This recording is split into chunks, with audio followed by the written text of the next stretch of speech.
त्या ठिकाणी केलं, त्याच्यानंतर निलेश लंकेनी त्या ठिकाणी केलं. कुणी प्रतिनिधित्व करावं हा जनता जनार्दनांचा अधिकार आहे, कारण तुम्ही मतदार आहेत. कुणाला निवडून द्यायचं, कुणाला बाजूला करायचं हा सर्व तुमचा अधिकार आहे. मधल्या काळामध्ये एक गोष्ट घडली की माझ्या मुंबईला मी ज्या ठिकाणी मीटिंग घेतो, जरा आवाज बंद करा. ज्यांचा आवाज येईल त्याला तिकीट अजिबात देणार नाही. मग बघा काय करायचं ते, गप्पा बसायचं. मी अजित पवार बोलतोय, दुसरा कोणी बोलत नाहीये. त्याच्यावर मलाही तुमचा उत्साह कळतोय. मी त्याच्याबद्दल तुमचे आभार मानतो, धन्यवाद देतो, तुमचा आदर करतो. कारण तुमच्या उत्साहाच्या जोरावरच निवडणुका होत असतात. कार्यकर्ता हा पक्षाचा कणा असतो ह्याची जाणीव आहे, परंतु शिस्त पाळायला पण आपण काही शिकलं पाहिजे. आजच्या या कार्यक्रमाला उपस्थित असणारे ज्यांना आत्ताच इकडच्या भागाची जबाबदारी दिलेली आहे, अर्ध्या जिल्ह्याचे दोन, आपला नगर दक्षिण आणि नगर उत्तर मोठा जिल्हा असल्यामुळं तिकडे मी कपिल पवारांच्यावर जबाबदारी दिलेली आहे. इकडच्या बाजूला आता अशोक सावंतांच्यावर जबाबदारी दिलेली आहे. अशोक सावंत, काशीनाथराव दाते, सुजितजी झावरे, विजयजी आवटी, कपिलजी पवार, प्रशांतजी गायकवाड, अक्षयजी शिंदे, बाळासाहेब बोरकर, विक्रम कळमकर, प्रभाकर शेठ कवाद, अनेक मान्यवर इथं आहेत.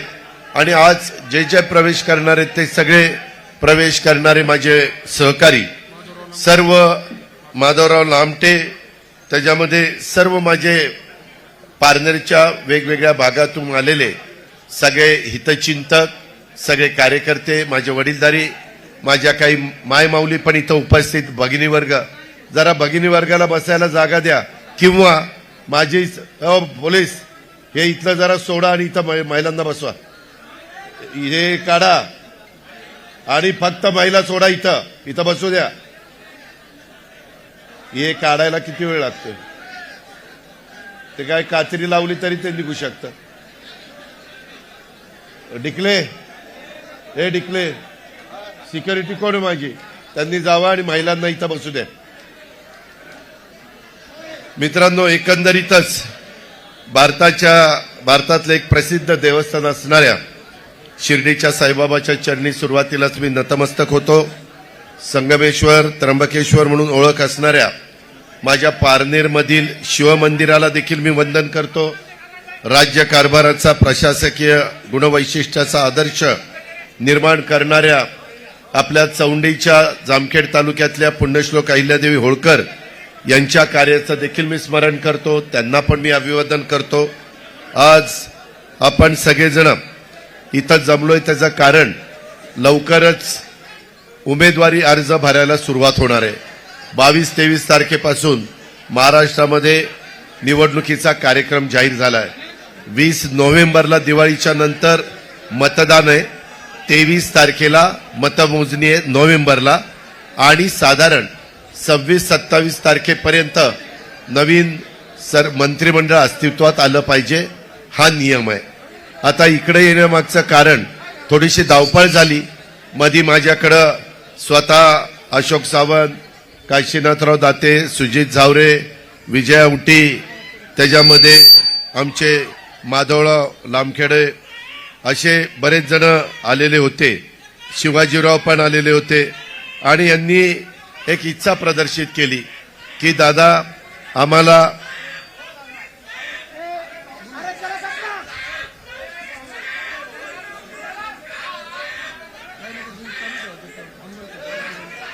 याला दुपारी चंद्रावर गेलं का रे?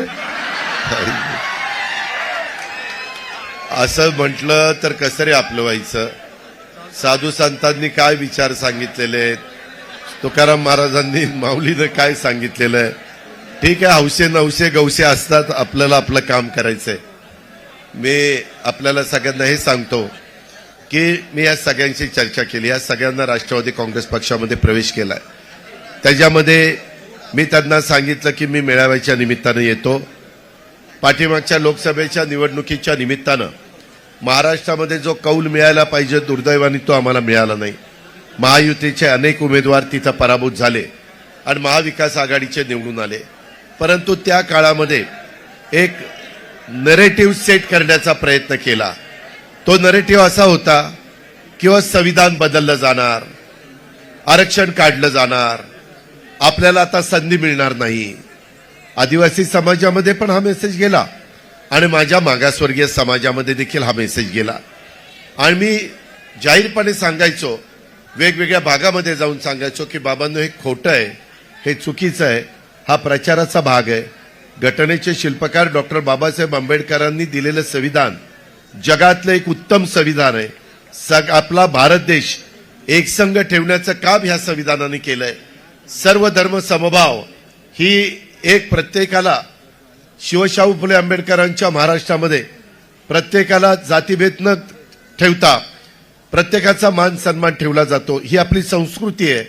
चव्हाण साहेब, यशवंतराव चव्हाण साहेब जे पहिले मुख्यमंत्री महाराष्ट्राचे झाले, त्यांनी आपल्याला शिकवण दिलेली. ही परंपरा आपण जतन केली पाहिजे.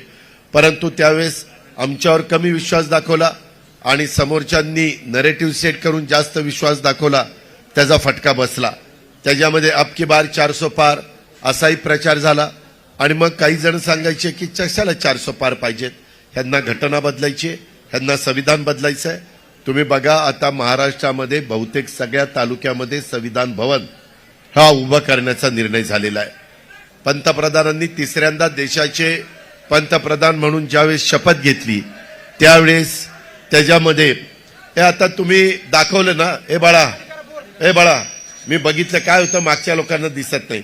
माझी विनंती आहे की ते तुमचं लक्षात आलंय, तुम्ही कुणाचे समर्थक आहात ते सगळं मला लक्षात आलंय. त्या पद्धतीने मला तुमच्याबद्दल आदर आहे, काळजी करू नका. पण मागच्या लोकांना पण दिसू द्या अशी माझी विनंती आहे. मला इथं मीडियावाले पण आहेत, तुम्ही कॅमेरा सेट केला असता खाली बसा ना. तुमच्या पाठी बघायला माझी लोक आली नाहीत, मला बघायला आलीत आणि मला ऐकायला आलीत. खाली बसा. त्या संदर्भामध्ये मला आपल्याला सगळ्यांना सांगायचं आहे की एकंदरीतच जो लोकसभेला फटका बसला, शेवटी लोकशाही आहे, आम्ही त्याचा आदर केला. त्याच्यानंतर आम्ही पुन्हा कामाला लागलो. एकनाथराव शिंदे राज्याचे मुख्यमंत्री आहेत, उपमुख्यमंत्री देवेंद्रजी आहेत, मी आहे, वेगवेगळे मंत्रिमंडळामध्ये सहकारी आहेत. आम्ही राज्याचं हित कशात आहे, माझ्या शेतकऱ्यांचं हित कशात आहे, माझ्या मायमाऊलींचं हित कशात आहे. मी पारनेरकरांनो 10 वेळेला आपल्या राज्याचा अर्थसंकल्प सादर केला.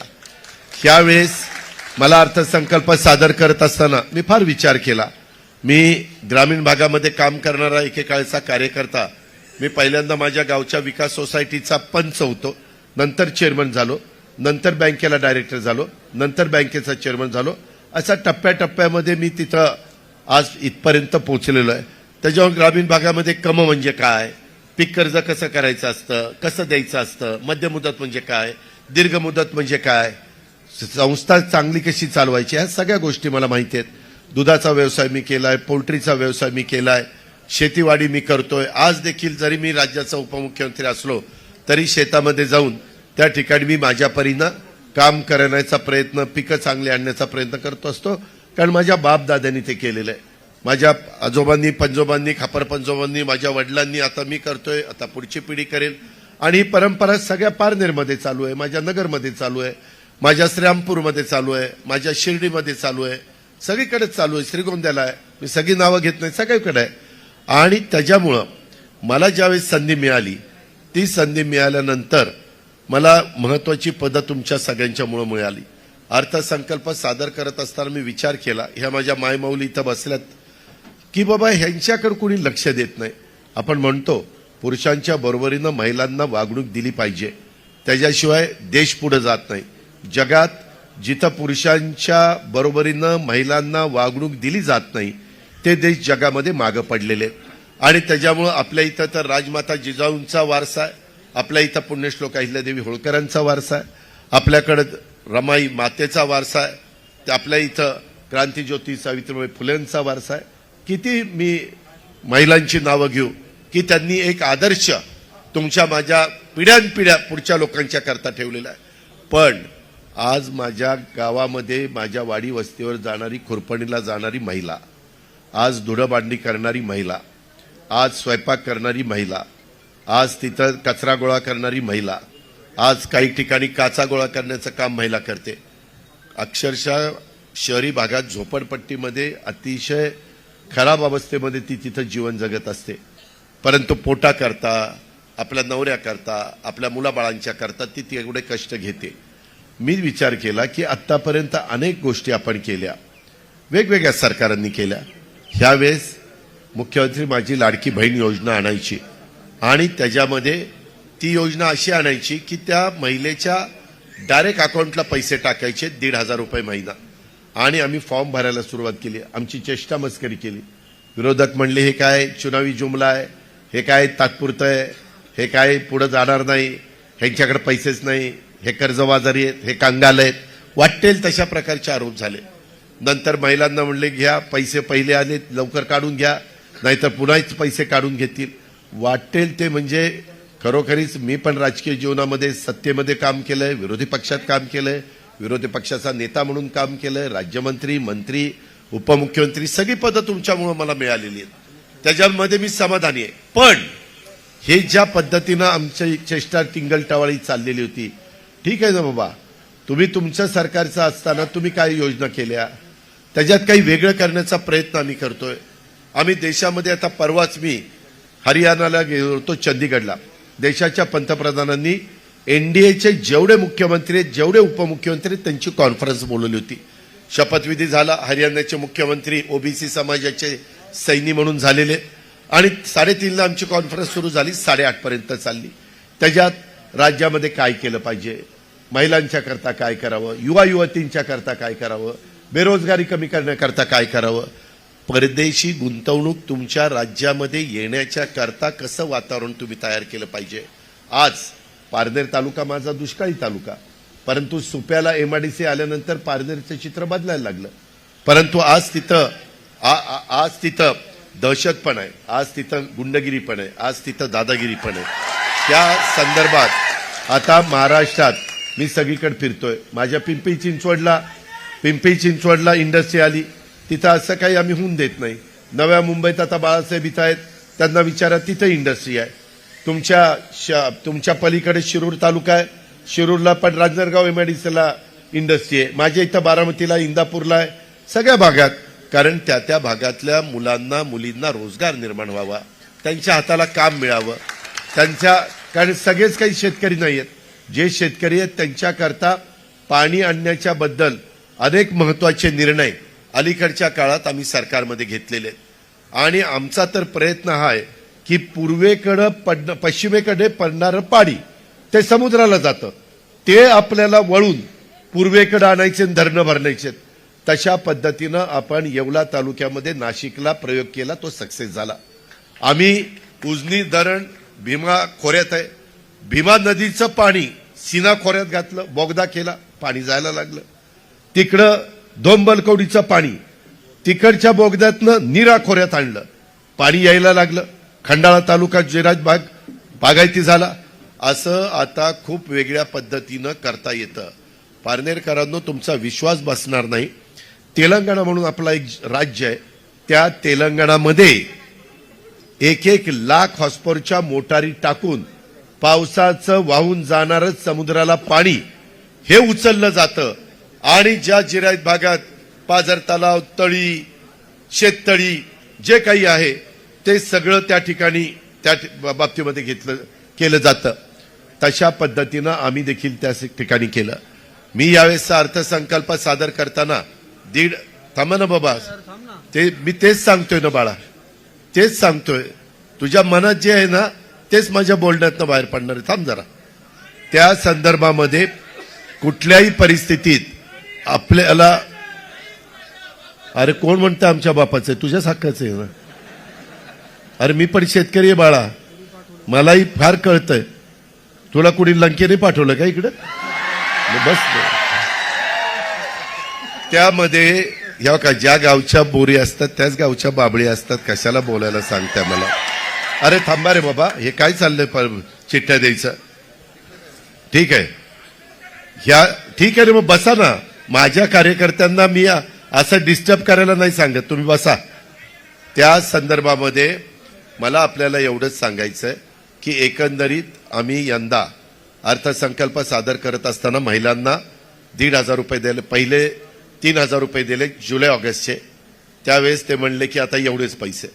ही आम्ही रक्षाबंधनाची आत्ता पण येताना माझ्या महिलांनी मला राखी बांधली. कोण हजारो राख्या यंदा मी मुख्यमंत्र्यांनी उपमुख्यमंत्र्यांनी महाराष्ट्रामध्ये माझ्या बहिणींच्याकडनं माझ्या मायमाऊलींच्याकडनं बांधून घेतल्या. कुणाला एवढं नशीब मिळतं, कुणाला एवढं महिलांचं प्रेम मिळतं. आज तशा पद्धतीनं आज महिलांनी आम्हाला दाखवून दिलेलं आहे. आणि त्याच्यामुळं 2 महिन्याचे पैसे दिल्यावर सप्टेंबरचे महिने पैसे सोडले. आम्हाला साधारण अंदाज आलेला होता आचारसंहिता लागेल म्हणून ऑक्टोबर नोव्हेंबरचे पैसे पहिली ओवाळणी दिली ती रक्षाबंधनाची दिली. त्याच्यानंतर आता भाऊबीज येणार आहे, दसरा झालाय, दिवाळी 1, 2, 3 अशा काहीतरी तारखांना आहे, त्यावेळेस भाऊबीज आहे. माझ्या बहिणींना महाराष्ट्रातल्या मायमाऊलींना 3,000 रुपये पाठवले, ती भाऊबीज म्हणून आम्ही ओवाळणी पाठवली. हे लोक काय म्हणतात ते पैसे काढून घेतील. म्हणणाऱ्याला थोडी नाही जनाची नाही मनाची असायला पाहिजे. आपण आपल्या लाडक्या बहिणीला ओवाळणी टाकल्यानंतर ती परत घेतो, ही आपली परंपरा आहे. अरे उलट आपण त्या बहिणीला आधार देतो, तिच्या सुखदुःखात सहभागी होतो, तिच्या अडचणी सोडवण्याचं काम करतो. मी ह्या बहिणींनी राखी बांधली, ह्या राखीच्या साक्षीनं मी सांगतो बहिणींना की तुमचा हा भाऊ तुम्हाला अंतर पडू देणार नाही, हा माझा तुम्हाला शब्द आहे. मी ह्या गोष्टी केल्या. मी एक मुलगी जन्माला आल्यानंतर तिला 18 वर्षाची होईपर्यंत 1,01,000 रुपयेपर्यंत रक्कम मी टप्प्याटप्प्यामध्ये देतो. यांनी प्रचार सुरू केला. आम्ही त्याच्या संदर्भामध्ये 3 गॅस सिलेंडर महिलांना वर्षाला द्यायचा निर्णय घेतला. त्याच्याबद्दलची अंमलबजावणी आम्ही सुरू केली. का तर गरिबांना आम्ही देतोय. त्याच्यात जातपात धर्म बघितला नाही. मागासवर्गीय असो, आदिवासी असो, अल्पसंख्याक असो, ओबीसी असो, बहुजन समाज असो, भटका समाज असो, कुठलाही समाज असू द्या, गरीब माझी माई माऊली असेल तिला 1,500 रुपये त्या ठिकाणी जाणार. ह्या पद्धतीने आम्ही सुरुवात केली. पैसे त्या ठिकाणी यायला लागले. मी बजेटमध्ये तरतूद केली. पहिली 10,000 कोटी केली, नंतर 35,000 कोटी रुपये केली. महिला बालविकासची खात्याची मंत्री आमची आदिती तटकरे, तिला त्याच्यामध्ये लक्ष द्यायला सांगितलं. कुठेही अडचण येऊन देत नाही. बऱ्याच महिला म्हणतात दादा पैसे आम्हाला मिळाले, दादा आमच्या अकाउंटला पैसे आले. मी त्यांना म्हणतो ते तुमच्या करतायत, तुम्ही तुमच्या करता खर्च करा. इतके दिवस तुम्ही तुमच्या पोटाला चिमटा काढला आणि नवऱ्या करता मुलाबाळांच्या करता केलं. अहो पण तुम्हालाही काहीतरी आहे ना, मन आहे, तुमची पण काही आवड आहे, तुम्हालाही पारनेरच्या बाजारात आल्यानंतर काहीतरी घ्यावंसं वाटतं, तुमचा हक्क आहे. परंतु तिकडे कुणी बघितलं नाही. आज आम्ही लोकांनी बघितलं, महायुतीनं बघितलं आणि ह्या पद्धतीनं तुम्हाला दिलं. मग म्हणले बघा ह्यांच्या लाडक्या बहिणीचे पुरुषांकडे लक्षच नाही. माझ्या बांधवांनो, माझ्या खूप दिवस मनात होतं, मी ऊर्जा खातं सांभाळलं. मी देवेंद्रजींशी बोललो, देवेंद्रजी आपण 3, 5, 7.5 हॉर्सपॉवरच्या मोटार चालवणाऱ्या इलेक्ट्रिक पंप चालवणाऱ्या शेतकऱ्यांना त्यांचे कनेक्शन तोडतात. मग कधीतरी आमच्या शेतकऱ्याला नाईलाज असतं, मनात नसतं, पण आकडा टाकावा लागतो कारण पाणी असतं विहिरीत आणि पिकाला तर पाणी देता येत नाही. आणि त्या पद्धतीनं आम्ही ती वीज माफी केली. आता पारनेरकरांनो 0चं बिल आलं की नाही तुम्हाला? प्रत्येकाला आलं. आम्ही बोलतो तसं वागतो. महाराष्ट्राला माहिती आहे गेले 35 वर्ष अजित पवार थोडासा कडक असेल परंतु शब्दाचा पक्का आहे. मी आज तुम्हाला सगळ्यांना सांगतो ही वीज माफी आहे, ही तात्पुरती नाही. 44 लाख शेतकरी, 44 लाख, त्या 44 लाख शेतकऱ्यांना आम्ही त्याच्यामध्ये 3, 5, 7.5ची वीज माफी केली. आता पारनेरकरांनो टप्प्याटप्प्यानी आम्ही तुम्हाला दिवसा वीज देणार आहे. तुम्ही म्हणाला मग ह्याच्या आधी का नाही दिली? ह्याच्या आधी न देण्याचं कारण का, आता तुम्हाला मी दाखवतो. मोहन येवले हे आपले तनपुरेवाडीचे राहुरी तालुक्यातले, ह्यांचं बिल त्यांचं 10,256 रुपये बिल होतं 3 हॉर्सपॉवरचं. शासनाने भरलेली रक्कम 10,256, ग्राहकाने भरावायची रक्कम 0 बिल. कधी असं झालेलं नव्हतं. एकदा मला आठवतंय 2003ला सुशीलकुमार शिंदे असताना दिलं आणि 2004ला पुन्हा मी सत्तेवर आलो. लोकांना आवडलं, लोकांनी आम्हाला निवडून दिलं आणि पुन्हा बिलं पाठवायला लागलं. मी म्हणलं असं कसं, लोकांना आपण सांगून मतं घेतली, राव खोटं कसं काय बोलायचं? नाही म्हणले आपल्याला परवडत नाही. मी अर्थमंत्री म्हणून सांगतो दरवर्षी तुमच्या बिलाचे 15,000 कोटी रुपये राज्य सरकारच्या तिजोरीतनं महावितरणला भरण्याच्या करता आपली ऐपत आहे. अजित पवार तुमच्या समोर बोलतोय 7 लाख कोटीचा अर्थसंकल्प मी दरवर्षी सादर करतो. गेल्या वर्षी 6.5 50,000 वाढतो, पुढच्या वेळेस 7 लाख कोटी. 7 लाख कोटीपैकी 3 लाख कोटी पगाराला, पेन्शनला आणि घेतलेल्या कर्जाच्या व्याजाला जातात. 4 लाख कोटी आपल्याला विविध योजना करता, वेगवेगळ्या लाभार्थ्यांना लाभ देण्याकरता, माझ्या मागासवर्गीय आदिवासी मुलामुलींना शिक्षणाकरता, इतर पण वर्गातल्या गरिबांच्या करता आपल्याला मदत करता येते. रस्ते, लाईट, पाणी हे सगळं आपण त्याच्यातनं करतो. आता आम्ही काय केलं, 35,000 एकर जमीन बॅरन लँड, पूर्वी जशी माझ्या पारनेरची होती तशी कुसळ उगवायचं तशा प्रकारची लँड त्यांना दिली आणि मोठ्या मोठ्या कंपन्यांना सांगितलं मला तिथं वीज द्या. पूर्वीची वीज आपल्याला तुमच्यापर्यंत पोहोचवायला 7 रुपये युनिटला खर्च मिळायचा. आता सोलर, सूर्यप्रकाश आला की तुमची वीज चालू, त्याचा खर्च 3 रुपये येतो, 4 रुपयाची बचत झाली. त्याच्यामुळं आता इथून पुढं पारनेरकरांनो 6 ते 8 महिन्यात आम्ही लोक, महायुती सरकार, तुम्हाला दिवस उजाडला तुमचा वीज पंप चालू, दिवस मावळला वीज पंप बंद करायचा, घरामध्ये जाऊन बायका पोरांच्या मध्ये रात्रीचं जेवण करून सुखामध्ये त्यांच्या बरोबर राहायचं. बिबट्याची काळजी नाही, रात्री विंचू काट्याची काळजी नाही. मला ते खूप दिवस काय होतं, आठवड्यातले 3 दिवस तुम्हाला दिवसा आणि 3 दिवस रात्री, लोक अक्षरशः बेजार होतात. बरं कुठं काय कधी रात्री घडेल सांगता येत नाही. आणि म्हणून हा एक निर्णय आम्ही घेतलाय. आणि इथनं पुढं मी आपल्याला सांगतो, ह्या योजना माय माऊलींनो, बांधवांनो, तुमचा दुधाचा दर, माझ्या जिल्ह्यात भागामध्ये दूध जास्त होतं, गाईचा धंदा माझा पण आहे, कधी पण काटेवाडीला येऊन बघा, त्यामध्ये गाईच्या सडातलं काढलेलं जसंच्या तसं दूध, काही मिक्स करायचं नाही, काही युरिया फिर्या काही टाकायचं नाही, जसंच्या तसं कोरं दूध तुम्ही डेअरीला घाला, डेअरी तुम्हाला 28 रुपये देईल. आम्ही तुमच्या दुधाला 7 रुपये अनुदान 1 ऑक्टोबर पासून जास्त देणार. 35 रुपये माझ्या शेतकऱ्याला परवडावं म्हणून आम्ही देतोय. शेतकरी आमचा आहे, आम्ही शेतकऱ्याचे, शेतकरी ही आमची जात आहे, आम्ही दुसरी जात मानत नाही. ठीक आहे, कुणी त्या काळामध्ये जातीच्या भिंती केल्या असतील, पण माणुसकी ही तुमची माझी जात आहे, हे आपण लक्षात घ्या. आणि ह्या पद्धतीने ह्या सगळ्या योजना आपण देतोय. ह्या योजना पुढेही मायमाऊलींनो चालू ठेवायच्यात, पुढेही चालू ठेवायच्यात. पण त्याकरता तुम्हाला पारनेरमध्ये येणाऱ्या निवडणुकीमध्ये घड्याळाच्या चित्राच्या शेजारचं बटन दाबावं लागेल. आम्ही लोक पुन्हा येऊ, आम्ही आल्यानंतर ह्या योजना चालू ठेवू. केंद्र सरकार आमच्या विचाराचं आहे, केंद्र सरकार आमच्या विचाराचं असल्यामुळं मोदी साहेबांची, पियुष गोयलांची, नितीन गडकरींची, त्याच्यामध्ये नवीन कृषी मंत्री झालेले शिवराज सिंग चौहान, त्यांनी मध्य प्रदेश खूप पुढे नेलेला आहे, त्यांची, अमितभाईंची, ह्या सगळ्यांच्या आमच्या ओळखी आहेत. मधी मला फटका ज्यावेळेस लोकसभेला बसला, मी त्यांना म्हणलं काही वेगवेगळे त्याचे कंकोरे होते, त्याच्यात जसं संविधानाचं होतं तसं आमचा कांदा उत्पादक शेतकरी माझ्या बारामतीत आहे, माझ्या पारनेरमध्ये आहे, माझ्या नगर जिल्ह्यात आहे, माझ्या नाशिक जिल्ह्यात आहे, माझ्या पुणे जिल्ह्यात आहे. आणि त्यांचं निर्यात बंदी केल्यामुळं भाव पडायचे. ते म्हणायचे राव आम्ही शेतकरी, आमचे भाव पडतात. आता कांदा निर्यात बंदी उठवलेली आहे. केंद्र सरकारच्या विचाराचं उद्याच्याला विधानसभेचं सरकार तुम्ही आणलं तर आम्ही हक्काने जाऊन जागतिक बँकेचा 0.5% पैसे आपण आपल्या विकास कामाला आणू शकतो. जपान गव्हर्नमेंटचे आत्ता पुण्याला नदी सुधार कार्यक्रम चाललाय, 1,000 कोटी रुपये आणले 0.5%. 0.5%. तुम्ही तर 10 रुपये शेकड्याने घेताय. नंदीवाले, माकडवाले वगैरे देतात ना, 10 रुपये शेकडा रेट चालले गेले. 0.5% वर्षाला त्याच्यातनं विकास करता येतो, त्याच्यातनं कायापालट करता येतो. आज रस्ते सगळे नॅशनल हायवे चाललेत, विमानतळ चाललीत, बंदरं चाललीत, वंदे भारत ट्रेन चालल्यात. हे ह्याच्यात द्योतक आहे, त्याच्यातून आपण हे करतोय.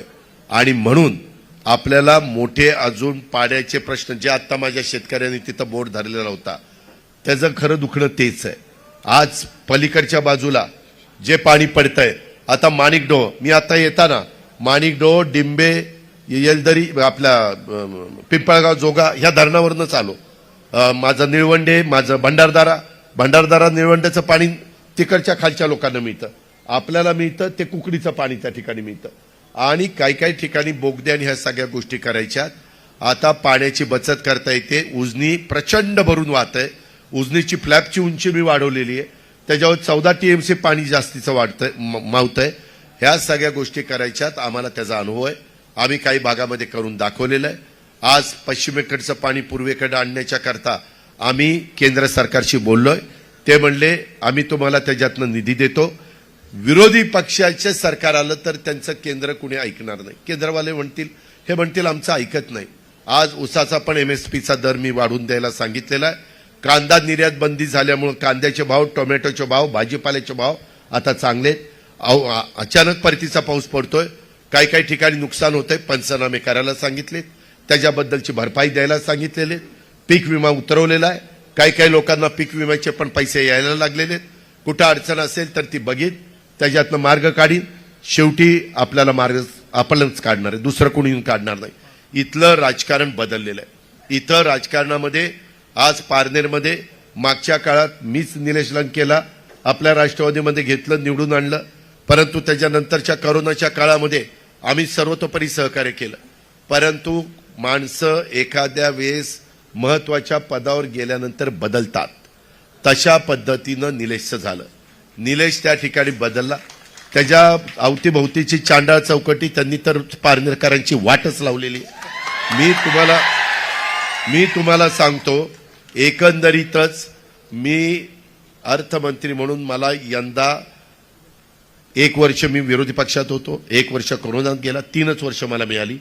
3 वर्षामध्ये ह्या बहुतेकांच्या तालुक्याला हजारो कोटी रुपये देण्याचं काम मी केलं. पारनेरला पण मी 1,500 ते 2,000 कोटी रुपये दिले. मी फाईल सह्या दाखवतो, माझी सही फायनल अर्थमंत्री म्हणून. ठीक आहे, बाकीचे कोणी क्रेडिट घेत असेल, पण पारनेरकरांनो लक्षात घ्या, मी तुमच्याकडे बघून, कारण शिरूर आणि माझं पारनेर फक्त मधी नदीच आहे. आंबेगाव माझं पारनेर. इथं पारनेरचा येताना इथल्या सहकारी साखर कारखान्याच्या बद्दल पण मला निवेदन दिलंय. त्याबद्दल वेगवेगळी लोक वेगवेगळं मत प्रदर्शित करतात. काही म्हणतात तो नियमाने विकला गेलाय, काही म्हणतात कोर्टाने ते थांबवलंय. मी कोर्ट मॅटर असल्यामुळे मी त्याचा नीट अभ्यास करीन. मला कारखाने चांगले चालवता येतात, सगळ्यांना माहिती आहे. माझ्या ताब्यामध्ये माझ्या बारामतीचे 2 कारखाने. कुठले? सोमेश्वर सहकारी साखर कारखाना, माळेगाव सहकारी साखर कारखाना. पारनेरकरांना भाव किती द्यावा? माळेगावमध्ये भाव 3,636 रुपये भाव दिलाय. 3,636 रुपये टन. आणि माझ्या सोमेश्वरनी 3,571. 3,571. तुम्हाला किती मिळतो? 2700, 2800, 2900. डोक्यावरून पाणी 3,000. ही पद्धत शेवटी ही जादूची कांडी नाही रे बाबांनो. ह्याच्यामध्ये कष्ट, मेहनत घ्यावी लागते, वेळ द्यावा लागतो, तर संस्था टिकतात. आज तुमच्या पारनेरमध्ये पण काही पतसंस्था चांगल्या आहेत ना. जे चांगलं आहे त्याला चांगलं म्हणलं पाहिजे, पण काही वाईट पण झाले. म्हणजे तुम्ही जनतेचे पैसे घेता आणि बुडवता. तुम्हाला कुणी अधिकार दिलाय? असल्यांना आपण सोडणार नाही, ते किती मोठ्या बापाचा असू द्या, तू तुझ्या घरचा. कायदा नियम सगळ्याला सारखा. आणि त्यामुळं आपली पारनेर शहर नळ पाणी पुरवठा योजना असेल ती प्रलंबित आहे. इतर काही प्रश्न आहेत. केंद्र सरकारने हर घर नल ही एक योजना आणलेली आहे, हे आपण लक्षात घ्या. मध्ये मी मागे असंच तो अशोक सावंत माझ्या मागे लागायचा की दादा संत निळोबाराय देवस्थानला मला काहीतरी निधी द्या. मी तिथं गेलो होतो, मी जाहीर केला मी देईन, परंतु कामाच्या व्यापातनं माझ्याकडनं राहिलं. नंतर मला पण अशोकने आठवण केली. मी म्हणलं हो बाबा, मी गेलो होतो आणि मी संत निळोबा देवस्थानला म्हणालो होतो की मी देईन. 7 कोटी रुपये परवा पाठवून दिले. 7 कोटी रुपये. तुम्ही विचारा देवस्थानला आले की नाही. सगळी सोंग करता येतात, पैशाचं सोंग नाही करता येत. पारनेरकरांनो भावनिक होऊ नका. आपल्याला आपल्या तालुक्याला पुढे न्यायचंय. सगळेच जण इच्छुक आहेत. सगळ्यालाच वाटतं की बाबा काशीनाथ दात्यांना वाटतं मी आमदार व्हावं. मी आता वय झालं, माझी शेवटची संधी. सुजितला वाटतंय मागं संधी दिली होती पण थोडक्यात माझं चान्स गेला, आता मला चान्स मिळावा, त्याचं ते म्हणणं. विजय आवटीला वाटतं मी नगराध्यक्ष होतो, त्याच्यामुळं त्याची इच्छा तशा पद्धतीचे. आमचे त्या बाबतीमध्ये असणारे माधवराव हे आपले नगरचा काही भाग जो आपल्याला जोडलेला आहे, जिल्हा परिषदेचा 1 का 2 गट, तिकडचं ते प्रतिनिधित्व करतायत. त्याच्यामुळं त्यांची इच्छा तशा पद्धतीनं आहे. शिवाजीरावची पण इच्छा तिथं आहे. त्याच्यामध्ये अजून कोणाचे असे? अरे काय बाबा, ऐका त्याच्या, अरे थांबा रे बाबा, ठीक आहे. मला ह्यांना तुम्हाला सांगतो, तुम्ही असं वाटून देऊ नका काय अजित पवार मोठा आला की माईक हातात घेतला, आमच्या लोकांना बोलून दिलं नाही. मला टेक ऑफ घ्यायचा आहे. काही काही गोष्टी पाळाव्या लागतात, नियम पाळावे लागतात. ढगाळ वातावरण असलं तर मी ढगाला म्हणू शकत नाही अरे पारनेरला उशीर झाला, जरा बाजूला हो रे बाजूला हो. ते ढगातच घेऊन जाईल आपल्याला. त्याच्यामुळं माझ्याबद्दल गैरसमज करू नका. मला लवकरच निर्णय घ्यायचा. मी ह्या सगळ्यांना हे केलं की तुमच्यामध्ये एकजीवपणा राहिला. तुम्ही सगळ्यांनी कुणालाही तिकीट दिलं, तुम्ही एकी टिकवली तर तुम्ही समोरच्याला पराभूत करू शकाल. नाहीतर आता खासदारकी त्याच्याकडं, ऐका ना, खासदारकी त्याच्याकडं, आमदारकी पण तो त्याच्याच घरात घ्यायला निघालाय. जर एक मिनिट रे बाबांनो, अरे घोषणा देणं फार सोपं असतं, पुढं 5 वर्ष प्रपंच चालवायचं आहे बाबांनो. त्यामध्ये जर दोन्ही एकाच घरामध्ये गेलं तर तुम्हाला कुणी वाली नाही. मी सरळ सांगेल, मी पारनेरमध्ये येऊन तुम्हाला जागा करण्याचा प्रयत्न केला. लक्षात आणून द्यायची जबाबदारी माझी, समजावून सांगण्याची जबाबदारी माझी, पुढची कामं मार्गी लावण्याची जबाबदारी माझी. पण तुम्ही पण महायुतीचा उमेदवार जो दिला जाईल घड्याळाचं चिन्ह घेऊन, त्याला तुम्ही त्या ठिकाणी द्या. सगळ्यांनाच वाटतं आमदार व्हावं, जागा एकच आहे. तुम्ही जर तुमच्यामध्ये एक वाक्यता नाही ठेवली तर दुसऱ्याचं फावल. ते लक्षात घ्या. आत्ताच कशा पद्धतीनं पारनेरचे अनेक लोक मला मुंबईत भेटतात, पुण्यात भेटतात, शिरूरमध्ये भेटतात, म्हणतात दादा काहीच आमचं खरं नाही, फार वेगळ्या पद्धतीचं चाललंय, दमदाटीचं चाललंय. काही उद्योगपती म्हणतात की आम्ही तिथं कारखाना लावलाय, परंतु खडी ह्याच्याकडनंच घे, त्या वाळू ह्याच्याकडनंच घे, स्टील ह्याच्याकडनंच घे, सिमेंट ह्याच्याकडनं. अरे असं कसं? आम्ही पण कारखानदारी वाढवली ना, पण त्यांचं त्यांना घेऊन जा ना. गुंतवणूक त्यांनी कर्ज काढलं, आपण नाही काढलं. तो त्या ठिकाणी करेल ना जो गुंतवणूक करणार आहे तो. पारनेरकरांनो, तुम्ही जर चूक केली तर त्याची जबरदस्त किंमत 5 वर्ष तुम्हाला मोजावी लागेल. भावनिक बनवू नका. आमचा सगळ्यांना आदर आहे. आम्ही पवार साहेबांचाही आदर करतो. आम्ही काही वेगळे कुणी नाहीये. परंतु आता आम्ही काम करतोय ना, आम्ही राज्य चालवतोय ना, आम्ही संस्था चांगल्या चालवतोय. माझी पुणे जिल्हा मध्यवर्ती सहकारी बँक येऊन बघा, 0% व्याजाने पीक कर्ज देतो मी शेतकऱ्यांना. मी संस्था चांगल्या चालवतो, पण एकट्या माझ्या तालुक्यात चालून चालणार नाही. मला त्या नगर जिल्ह्यात पण चालवायच्यात, मला त्या चांद्यापासून बांद्यापर्यंत चालवायच्यात. नाहीतर मी नुसतं सांगणार मी 3636 दिले आणि तुम्ही 2900 घेतले. 700 रुपये टनाला कमी. खर्च तेवढाच, बेण्याचा खर्च, लागणीचा खर्च, पहिलं डोस, दुसरा डोस, खादनी बांधणी, नळी, सगळं तेवढंच ना. कसा शेतकरी उपजायला येण्याचा? आज आमच्या भागामध्ये आर्थिक सुबत्ता आली. का आली? की त्यांच्या कष्टाला योग्य दाम मिळालं म्हणून आली. त्यांच्या दुधाला योग्य दर मिळाला, त्यांच्या पोल्ट्रीला योग्य दर मिळाला, त्यांच्या ऊसाला योग्य दर मिळाला, त्यांच्या फळबागांना, त्यांच्या भाजीपाल्याला योग्य दर मिळाला. प्रक्रिया करणारी कारखानदारी करता येतं, करण्याची हिंमत पाहिजे, करण्याचं धाडस पाहिजे. माझी तुम्हाला विनंती आहे की बऱ्याच गोष्टी मला त्या निमित्तानं सांगता येतील, पण माझी आपल्याला आग्रहाची विनंती आहे की आम्ही कानूर पठार भागाला लिफ्टचं 1 TMC वेगवेगळे पारनेर कारखाना, सुपा MIDC मध्ये, प्रगतीमध्ये उद्योगधंदेवाडी, आणि सुप्यामध्ये अजूनही कारखाने यायला तयार आहेत. वातावरण चांगलं ठेवा. ते म्हणतात की आम्हाला इकडे यायला, कारण आपला नवीन, काल परवाच मला हे भेटले नितीन गडकरींनी संभाजीनगर ते पुणा नवीन मार्ग तयार केलेला आहे. तो झाला की आणखीन आपल्याकडे रहदारी वाढणार आहे, इकडचा लोड कमी होणार आहे. अशा पद्धतीनं पण मोबदला चांगला देणार आहे, चांगला जमिनीचा दर देणार आहे. त्याच्यामध्ये सह्याद्रीच्या घाटमाथ्यावरून पश्चिमेकडे जाणारं पाणी अडून कुकडी, मुळा, गोदावरी खोऱ्यात वळवण्याचा प्रश्न, मी आत्ताच तुम्हाला ते सांगितलं. मुळा, असे आपले काही वेगवेगळ्या प्रकारचे प्रश्न आहेत. ते प्रश्न मी तुम्हाला सोडून देईल. तुम्ही काळजी करू नका. मी फार काही लांब नाहीये. आपण एकमेकाच्या जवळच आहे, फक्त नदी जवळ आहे.